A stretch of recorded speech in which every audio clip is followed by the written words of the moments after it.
Viewers, എല്ലാവർക്കും ദിജോസ് വേൾഡിന്റെ പുതിയൊരു വീഡിയോയിലേക്ക് സ്വാഗതം.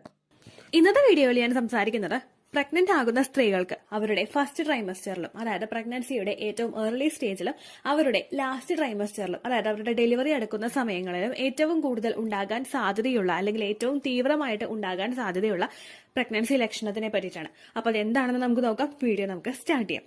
പ്രഗ്നൻസി എന്ന് പറയുന്നത് നമ്മളുടെ ശരീരത്തിൽ ഒരുപാട് ആക്ടിവിറ്റീസ്, ഒരുപാട് പ്രവർത്തനങ്ങൾ നടക്കുന്ന ഒരു സമയമാണ്. പ്രഗ്നൻസിയുടെ സമയത്ത് പുതിയ പുതിയ ഹോർമോൺസ് നമ്മളുടെ ശരീരത്തിൽ ഇൻട്രൊഡ്യൂസ് ചെയ്യാറുണ്ട്. അതുപോലെ മറ്റു പല ഹോർമോൺസും നമ്മളുടെ ശരീരത്തിൽ അതിന്റെ അളവ് ഉയർത്താറുമുണ്ട്. ഇങ്ങനെ നമ്മുടെ പ്രഗ്നൻസിയെയും അതുപോലെ തന്നെ നമ്മുടെ കുഞ്ഞിനെയും നല്ല രീതിയിൽ എഫക്റ്റീവായിട്ട് കൊണ്ടുപോകുന്നതിന് വേണ്ടിയിട്ട് നമ്മളുടെ ശരീരത്തിൽ ഒരുപാട് ബുദ്ധിമുട്ടുകൾ ഉണ്ടാകാറുണ്ട്, ഒരുപാട് മാറ്റങ്ങൾ സംഭവിക്കാറുണ്ട്. ഈ മാറ്റങ്ങൾ ഉണ്ടാവുന്നതിന്റെ ഭാഗമായിട്ട് നമ്മൾ സ്ത്രീകൾ ഒരുപാട് സഫർ ചെയ്യേണ്ടതായിട്ടും വരാറുണ്ട്.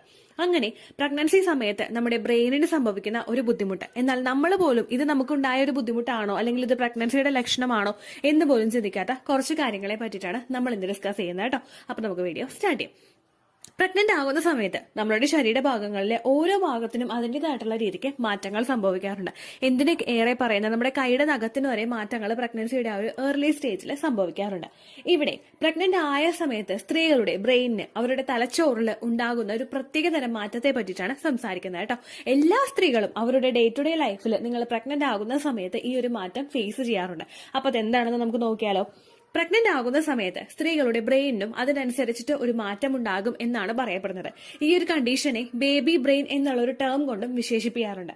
നമ്മൾ മൾട്ടി ടാസ്കിംഗ് ആയിട്ട് ഓരോ ആക്ടിവിറ്റീസ് ചെയ്തുകൊണ്ടിരിക്കുന്ന സ്ത്രീകൾക്ക് പെട്ടെന്നുണ്ടാകുന്ന മറവി, അല്ലെങ്കിൽ ഒരു കോൺസെൻട്രേഷൻ ഉണ്ടാകാതെ വരിക, അല്ലെങ്കിൽ അവർക്ക് മെമ്മറി പ്രോബ്ലംസ് ഉണ്ടാവുക, അല്ലെങ്കിൽ അവർക്ക് കോൺസെൻട്രേറ്റ് ചെയ്യാനായിട്ട് ബുദ്ധിമുട്ടുകൾ ഉണ്ടാവുക, നമ്മൾ വായിക്കുന്ന സമയത്ത് നമുക്ക് ഡിഫിക്കൽട്ടീസ് ഉണ്ടാവുക, ഇതെല്ലാം പല സ്ത്രീകൾക്കും അവരുടെ ഏർലി പ്രഗ്നൻസിയിൽ അവർ ഫേസ് ചെയ്യേണ്ട കാര്യങ്ങളാണ്. ഇപ്പൊ നമ്മൾ കിച്ചണിലെ ജോലി ചെയ്തുകൊണ്ടിരിക്കുമ്പോഴേക്കും എന്തോ കാര്യം ചെയ്യണമെന്ന് വിചാരിച്ചല്ലോ, അങ്ങനെ നമ്മൾ ഇങ്ങനെ തിങ്ക് ചെയ്തുകൊണ്ടിരിക്കും. പക്ഷെ ഒരുപാട് കാര്യങ്ങൾ നമ്മൾ ഭയങ്കര കൂളായിട്ട് അതിനു മുമ്പ് ചെയ്യുന്നുണ്ടെങ്കിൽ പെട്ടെന്ന് ഇത്തരത്തിലൊരു മാറ്റം ഉണ്ടാവുന്നത് നിങ്ങൾ പ്രഗ്നന്റ് ആകുന്നതിന്റെ ഒരു സൂചനയായിട്ട് നമുക്ക് കാണാനായിട്ട് സാധിക്കും. സ്വതവേ മറവി ഉള്ള ഒരാൾക്ക് ഇതൊരു പ്രഗ്നൻസിയുടെ ലക്ഷണമാണോ എന്ന് എളുപ്പത്തിൽ റെക്കഗ്നൈസ് ചെയ്യാനായിട്ട് പറ്റില്ല. പക്ഷേ നമ്മൾ ഓരോ കാര്യങ്ങളും കൃത്യമായിട്ടുള്ള രീതിക്ക് പ്ലാൻ ചെയ്ത് പോകുന്നു, അല്ലെങ്കിൽ മറവി എന്നുള്ളതൊരു ഇല്ലാതെ നമ്മൾ കാര്യങ്ങളെല്ലാം പ്ലാൻ ചെയ്ത് ജോലികളെല്ലാം ചെയ്ത് നമ്മൾ വേഗം പോവുകയും, അല്ലെങ്കിൽ എന്തെങ്കിലും തിങ്ക് ചെയ്യാനോ അല്ലെങ്കിൽ ഓർത്തെടുക്കാനോ ഒക്കെ ബുദ്ധിമുട്ടുകളൊന്നും ഇല്ലാത്തവരാണെങ്കിൽ അവർക്ക് ഇത്തരത്തിലുള്ള ഒരു പ്രശ്നങ്ങൾ വരുമ്പോഴേക്കും എളുപ്പത്തിൽ അത് റെക്കഗ്നൈസ് ചെയ്യാനായിട്ട് സാധിക്കും. ഇത് ഇതുകൊണ്ടാണല്ലോ ഉണ്ടായത് എന്ന് നമുക്ക് എളുപ്പത്തിൽ തിരിച്ചറിയാനായിട്ട് സാധിക്കും. നമ്മളിപ്പോൾ എന്തെങ്കിലും ഒരു കാര്യം എടുക്കാൻ പോയി കഴിഞ്ഞാൽ ഇപ്പൊ ഫ്രിഡ്ജ് തുറന്നിരിക്കുകയായിരിക്കും. ഫ്രിഡ്ജ് തുറന്ന് ഏത് കാര്യമാണ് എടുക്കാൻ പോയത് എന്നറിയാത്ത രീതിക്ക് നമ്മൾ ആലോചിച്ച് നിൽക്കുക. ഈ ഓരോ പ്രശ്നങ്ങളും പ്രഗ്നന്റ് ആയ സ്ത്രീകൾക്ക് ഓരോ സമയത്തും ഫേസ് ചെയ്യാനായിട്ട് വരുന്ന ഒരു സിറ്റുവേഷനാണ്. പലർക്കും ഈ ഒരു ബുദ്ധിമുട്ടുണ്ടാകും. അതുപോലെ തന്നെ പലർക്കും അവരുടെ വിഷനിലും പ്രശ്നം ഉണ്ടാകും, അതായത് നമ്മൾ കാണുന്ന കാഴ്ചയിലും. ഇപ്പോൾ എനിക്കെന്നൊക്കെ പറയുമ്പോഴേക്കും ഡൈനിങ് ടേബിളും ടിവിയും ആയിട്ട് വലിയ വ്യത്യാസം ഉണ്ടായിരുന്നില്ല. അപ്പൊ മോൾക്ക് ഇങ്ങനെ ഒരു പാട്ടൊക്കെ വെച്ച് ടിവിയിൽ വെച്ച് കൊടുക്കുമ്പോഴേക്കും എനിക്ക് ഡൈനിങ് ടേബിളിൽ ഇരുന്നിട്ട് ആ റിമോട്ടിൽ അഡ്ജസ്റ്റ് ചെയ്യുന്ന സമയത്ത് ടിവിയിൽ ആ എഴുതിയിട്ടുള്ള വൈറ്റ് ലൈൻസ് ഒന്നും കാണാനായിട്ട് പ്രഗ്നൻസി ആകുന്ന ഒരു സമയത്ത് പറ്റുന്നുണ്ടായിരുന്നില്ല. നമുക്ക് ആ ഒരു വിഷൻ തന്നെ അങ്ങോട്ട് ബ്ലറായി പോകും. വെള്ള കളറിലൊരു പാട് അല്ലെങ്കിൽ നമുക്ക് ഒട്ടും വായിക്കാൻ പറ്റാത്തൊരു രീതിക്ക് മാത്രം അത് കാണാനായിട്ട് തുടങ്ങിയിരുന്നു. അപ്പൊ ഞാൻ വിചാരിച്ചു എന്റെ ഡോക്ടറെ കാണേണ്ടി വരും എന്നുള്ള രീതിക്ക് ഞാൻ വിചാരിച്ചു. പക്ഷേ ഡെലിവറി കഴിഞ്ഞപ്പോഴേക്കും ആ ഒരു പ്രശ്നം ഏറെക്കുറെ അങ്ങോട്ട് സോൾവ് ആയി. അങ്ങനെയുള്ള മാറ്റങ്ങൾ നമ്മുടെ ബ്രെയിനിലും ആ ഒരു സമയത്ത് ഉണ്ടാകും. ഇതിന്റെ ഒരു സെപ്പറേറ്റ് ആയിട്ടുള്ള ഒരു കണ്ടീഷനും അല്ലെങ്കിൽ സെപ്പറേറ്റ് ആയിട്ടുള്ള ഒരു പേരും തന്നെ കൊടുത്തിട്ടുണ്ട്. ബേബി ബ്രെയിൻ എന്നാണ് ആ ഒരു അവസ്ഥയെ സൂചിപ്പിക്കുന്നത്. ഏകദേശം സ്ത്രീകൾക്ക് പ്രഗ്നന്റ് ആകുന്ന സമയം മുതൽ ഇത് തുടങ്ങിയിട്ട് ഒരു 6 ഇയേഴ്സ് വരെയൊക്കെ ഈ ഒരു സിറ്റുവേഷൻ ഉണ്ടാകും എന്നാണ് പഠനങ്ങൾ സൂചിപ്പിക്കുന്നത് കേട്ടോ. ഏകദേശം നമുക്ക് ഈ ഒരു ബുദ്ധിമുട്ട് ഉണ്ടാകാനായിട്ടുള്ള ഒരു കാരണം നമ്മൾ പ്രഗ്നന്റ് ആകുന്ന സമയത്തും അതുപോലെ കുഞ്ഞിനെ ഫീഡ് ചെയ്യുന്ന സമയത്തും ഒക്കെ നമ്മളുടെ ശരീരത്തിൽ ഉണ്ടാകുന്ന ആ ഒരു പ്രവർത്തനമൊക്കെ കൊണ്ട് നമ്മുടെ ബ്രെയിനിന്റെ സ്ട്രക്ചറിൽ ചെറിയ ചെറിയ വ്യത്യാസങ്ങൾ ഈ ഒരു സമയത്ത് ഉണ്ടാകാം.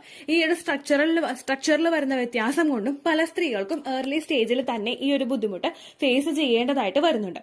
പ്രധാനമായിട്ടും ഈ പ്രശ്നങ്ങൾ ഉണ്ടാകാനായിട്ടുള്ള കാരണം നമ്മളുടെ ശരീരത്തിൽ ഉണ്ടാകുന്ന ഹോർമോൺ ചേഞ്ചസ് എന്ന് പറയുമ്പോഴേക്കും പുതിയ പുതിയ ഹോർമോൺസ് നമ്മളുടെ ശരീരത്തിൽ ഇൻട്രൊഡ്യൂസ് ചെയ്തുകൊണ്ടിരിക്കുമ്പോൾ ആ ബേബിയെ പ്രൊട്ടക്ട് ചെയ്യാൻ വേണ്ടിയിട്ട് ഗ്രോത്തിന് വേണ്ടിയിട്ടൊക്കെ പുതിയ പുതിയ ഹോർമോൺസ് നമ്മളുടെ ശരീരത്തിൽ പ്രൊഡ്യൂസ് ചെയ്ത് വരുമ്പോഴേക്കും നമ്മളുടെ ശരീരം അതുമായിട്ട് ഒന്ന് പൊരുത്തപ്പെട്ട് വരാനായിട്ടുള്ള കുറച്ചൊരു സാവകാശം എടുക്കുമല്ലോ. ആ ഒരു ഇതിന്റെ ഭാഗമായിട്ട് നമുക്ക് ആ ഒരു ഫസ്റ്റ് ട്രൈമസ്റ്ററിൽ ഏറ്റവും കൂടുതൽ ഈ ഒരു ലക്ഷണങ്ങൾ ഉണ്ടാവാറുണ്ട്. അതിനുശേഷം നമുക്കുണ്ടാവുന്ന അടുത്തൊരു റീസൺ എന്ന് പറയുന്നത് നമുക്ക് കൃത്യമായിട്ട് ഉറക്കം കിട്ടാതെ വരിക. നമ്മൾ ഉറങ്ങിയിട്ടില്ല എങ്കിൽ ഒരുപാട് ആക്ടിവിറ്റീസ് നമ്മളുടെ ശരീരത്തിൽ നല്ല രീതിക്ക് നോർമൽ ആയിട്ട് നടക്കില്ല.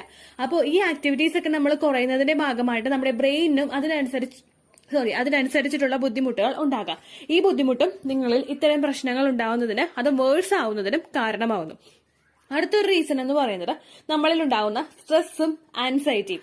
നമുക്ക് പ്രഗ്നന്റ് ആകുന്ന സമയം മുതൽ ഓരോ സ്ത്രീയും ഓരോ കാര്യങ്ങൾ ആലോചിച്ച് ടെൻഷൻ ആകാറുണ്ട്. കാരണം പ്രീവിയസ് ആയിട്ട് മിസ്കാരേജ് ഹിസ്റ്ററി ഉള്ളവരാണെങ്കിൽ ഇത് മിസ്കാരേജ് ആകുമോ, അല്ലെങ്കിൽ എനിക്ക് ഇന്ന ലക്ഷണങ്ങളില്ല, അത് ഹെൽത്തി പ്രഗ്നൻസിയുടെ അല്ലേ, അല്ലെങ്കിൽ കുഞ്ഞിന് ഹാർട്ട് ബീറ്റ് ഉണ്ടാവുമോ, കുഞ്ഞിന് ഗ്രോത്ത് ഉണ്ടാവുമോ, അല്ലെങ്കിൽ ഓരോരോ കാര്യങ്ങളും നമ്മൾ ആലോചിച്ച് നമ്മൾ ടെൻഷൻ ആയിക്കൊണ്ടിരിക്കുന്നു. ഈ പ്രവർത്തനങ്ങളുടെ ഭാഗമായിട്ടും നമ്മുടെ ബ്രെയിനിൽ ഇത്തരത്തിലുള്ള ബുദ്ധിമുട്ടുകൾ ഉണ്ടാകാം. ഈ ഒരു ടെൻഷനും സ്ട്രെസ്സും ഒക്കെ പ്രഗ്നന്റ് ആകുന്ന സമയത്ത് സ്ത്രീകളിൽ നോർമൽ ആയിട്ടുള്ള ഒരു കാര്യമാണ്. പക്ഷെ അത് അതിന്റെ എക്സ്ട്രീമിലോട്ട് പോയി കഴിഞ്ഞാൽ ഒരുപാട് ബുദ്ധിമുട്ടുകൾ നമുക്ക് ആ പ്രഗ്നൻസി സമയത്ത് ഫേസ് ചെയ്യേണ്ടതായിട്ട് വരും.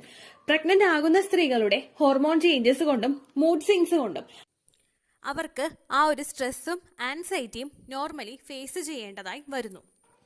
അപ്പോൾ ഈ ലക്ഷണങ്ങൾ നിങ്ങൾക്ക് ഓരോ ദിവസം കഴിയും തോറും കൂടിക്കൂടി വരുന്നുണ്ടെങ്കിൽ ശരീരം നല്ലതുപോലെ ഒന്ന് ശ്രദ്ധിക്കാം കേട്ടോ. ചിലപ്പോൾ നമ്മൾ പോലും ശ്രദ്ധിക്കാത്ത ഭയങ്കര വിയേർഡ് ആയിട്ടുള്ള കാര്യങ്ങളൊക്കെ ആയിരിക്കും പല സ്ത്രീകൾക്കും പ്രഗ്നൻസിയുടെ ആ ഒരു സ്റ്റാർട്ടിംഗ് സ്റ്റേജിൽ തന്നെ അനുഭവപ്പെടുന്നത്. അപ്പോൾ നിങ്ങൾക്ക് ഇടയ്ക്കിടയ്ക്ക് മെമ്മറി ലോസ് ഉണ്ടാകുന്നുണ്ടെങ്കിൽ, അത് ചെയ്തുകൊണ്ടിരിക്കുന്ന കാര്യങ്ങൾ കണക്ട് ചെയ്യാനായിട്ട് പറ്റുന്നില്ലെങ്കിൽ, അല്ലെങ്കിൽ ഓർത്തു വെക്കുന്ന കാര്യങ്ങൾ നമ്മൾ പെട്ടെന്ന് തന്നെ മറന്നു പോകുന്നുണ്ടെങ്കിൽ, നിങ്ങൾക്ക് കോൺസെൻട്രേറ്റ് ചെയ്യാൻ പറ്റാതെ വരുന്നുണ്ടെങ്കിൽ, നിങ്ങൾക്ക് വിഷൻ ഒന്ന് ബ്ലറായി പോകുന്നുണ്ടെങ്കിൽ, അതായത് കാണുന്ന കാര്യങ്ങളെ നേരെ അങ്ങോട്ട് കാണാനായിട്ട് സാധിക്കുന്നില്ല, അങ്ങനെയുള്ള ബുദ്ധിമുട്ടുകൾ, അല്ലെങ്കിൽ വായിക്കാനായിട്ട് എന്തെങ്കിലും ബുദ്ധിമുട്ടുകൾ, ഈ പ്രശ്നങ്ങളൊക്കെ വരുന്നുണ്ടെങ്കിലും നിങ്ങൾ ശരീരം ഒന്ന് ശ്രദ്ധിക്കുക കേട്ടോ.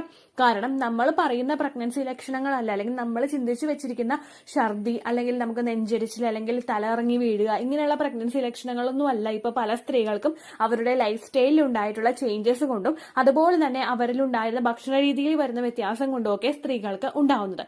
ഒരുപാട് വിയേർഡ് ആയിട്ടുള്ളതും അൺയൂഷ്വൽ ആയിട്ടുള്ളത് പ്രഗ്നൻസി ലക്ഷണങ്ങൾ ഇപ്പോൾ പല സ്ത്രീകളിലും കണ്ടുവരുന്നുണ്ട്. അപ്പോൾ ഇംപ്ലാന്റേഷൻ കഴിഞ്ഞതിന് ശേഷം നിങ്ങൾക്ക് ഇത്തരത്തിലുള്ള ലക്ഷണങ്ങൾ ഉണ്ടാകുന്നുണ്ടെങ്കിൽ നിങ്ങൾ ബോഡി നല്ലതുപോലെ കെയർ ചെയ്യുക കേട്ടോ. ചിലപ്പോൾ അത് പ്രഗ്നന്റ് ആയതിന്റെയും കൂടി ലക്ഷണമായിരിക്കും.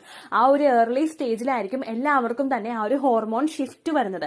ഈ ഹോർമോൺ ഷിഫ്റ്റ് വരുമ്പോഴേക്കും നമ്മൾ ആ ഷിഫ്റ്റുമായിട്ട് പൊരുത്തപ്പെടാനായിട്ട് കുറച്ചങ്ങോട്ട് സമയമെടുക്കും. കാരണം പ്രൊജസ്ട്രോൺ ഹോർമോണിന്റെ ഹൈക്ക് നമ്മളുടെ ശരീരത്തിൽ ഉണ്ടായിക്കഴിഞ്ഞാലോ, HCG ഹോർമോണിന്റെ പ്രൊഡക്ഷൻ നമ്മളുടെ ശരീരത്തിൽ ഉണ്ടായിക്കഴിഞ്ഞാലോ ഏറ്റവും കൂടുതൽ നിങ്ങൾക്ക് ബുദ്ധിമുട്ട് നേരിടേണ്ടി വരുന്നത് ആ തുടർന്ന് വരുന്ന ആ ഒരു സ്റ്റാർട്ടിംഗ് സ്റ്റേജിലായിരിക്കും നിങ്ങൾക്ക് ആ ബുദ്ധിമുട്ട് ഏറ്റവും കൂടുതൽ ഫേസ് ചെയ്യേണ്ടതായിട്ട് വരുന്നത് കേട്ടോ. ആ സിറ്റുവേഷനായിട്ട് നമ്മളുടെ ശരീരം പൊരുത്തപ്പെട്ട് തുടങ്ങി കഴിഞ്ഞാൽ പിന്നീട് അങ്ങോട്ടേക്ക് നമുക്ക് ലക്ഷണങ്ങൾ കുറഞ്ഞു വരികയുമാണ് ചെയ്യാറ് കേട്ടോ. അപ്പോൾ ഇത്രയേ ഉള്ളൂ വീഡിയോ. യൂസ്ഫുൾ ആയി കാണുമെന്ന് വിശ്വസിക്കുന്നു. ഭയങ്കര വിയേർഡ് ആയിട്ടുള്ളൊരു പ്രഗ്നൻസി ലക്ഷണമാണിത്. പക്ഷെ നിങ്ങൾക്ക് ഉണ്ടാകുന്നുണ്ടെങ്കിൽ നിങ്ങൾ ശ്രദ്ധിക്കുക കേട്ടോ. ഞാൻ ഈ വീഡിയോ ചെയ്ത എനിക്ക് വരെ ഈ ഒരു ബ്ലർ വിഷനും അതുപോലെ കോൺസെൻട്രേറ്റ് ചെയ്തെടുക്കാനായിട്ടുള്ള ഒരു ബുദ്ധിമുട്ടും ഉണ്ടായിട്ടുണ്ട്. അതുപോലെ നിങ്ങൾക്കും ഉണ്ടാകുന്നുണ്ടോ എന്ന് നോക്കുക. ഉണ്ടെങ്കിൽ ബോഡി നല്ലതുപോലെ കെയർ ചെയ്യുക. വേറെ ഒരു ലക്ഷണം ഇല്ലെങ്കിലും ബോഡി നന്നായിട്ട് കെയർ ചെയ്യുക കേട്ടോ. ഇത്രയേ ഉള്ളൂ വീഡിയോ. യൂസ്ഫുൾ ആയി കാണുമെന്ന് വിശ്വസിക്കുന്നു. യൂസ്ഫുൾ ആവുന്നുണ്ടെങ്കിൽ ലൈക്ക് ചെയ്യുക, ഫ്രണ്ട്സിനൊക്കെ ഷെയർ ചെയ്ത് കൊടുക്കുക കേട്ടോ. എന്തെങ്കിലും സംശയം ഉണ്ടെങ്കിൽ നിങ്ങൾ കമന്റ്സിൽ ചോദിക്കുക. പണ്ടത്തെ വീഡിയോയ്ക്ക് കമന്റ്സ് ഇടുന്നവർക്ക് റിപ്ലൈ ലഭിക്കുന്നില്ലെങ്കിൽ ലേറ്റസ്റ്റ് ആയിട്ട് ഞാൻ ഏത് വീഡിയോ ആണോ അപ്ലോഡ് ചെയ്യുന്നത് അതിന് താഴെ കമന്റ് ഒന്ന് കോപ്പി പേസ്റ്റ് ചെയ്യാനായിട്ട് ശ്രദ്ധിക്കുക കേട്ടോ. അതുപോലെ ഓവുലേഷൻ ഡേറ്റ് കാൽക്കുലേറ്റ് ചെയ്ത് തരാനായിട്ട് റിക്വസ്റ്റ് ചെയ്യുന്ന ആളുകൾ എത്രയാണോ സൈക്കിൾ ലെങ്ത് അത് മെൻഷൻ ചെയ്യാനായിട്ട് ശ്രദ്ധിക്കുക. സൈക്കിൾ ലെങ്ത് എന്നതുകൊണ്ട് ഉദ്ദേശിച്ചത് ഓരോ മാസവും എത്ര ദിവസം കൂടുമ്പോഴാണോ ബ്ലീഡിങ് വരുന്നത് അതാണ് സൈക്കിൾ ലെങ്ത്. കഴിഞ്ഞ മാസം ഒരു 8-ാം തീയതിയാണ് ബ്ലീഡിങ് ആയതെങ്കിൽ ഈ മാസം 6-ാം തീയതിയാണ് ബ്ലീഡിങ് ആയതെങ്കിൽ കഴിഞ്ഞ മാസം 8-ാം തീയതി മുതൽ ഈ മാസം 6-ാം തീയതി വരെ എത്ര ദിവസമുണ്ടോ അത് കാലണ്ടറിൽ എണ്ണി തിട്ടപ്പെടുന്നതാണ് നിങ്ങളുടെ സൈക്കിൾ ലെങ്ത്.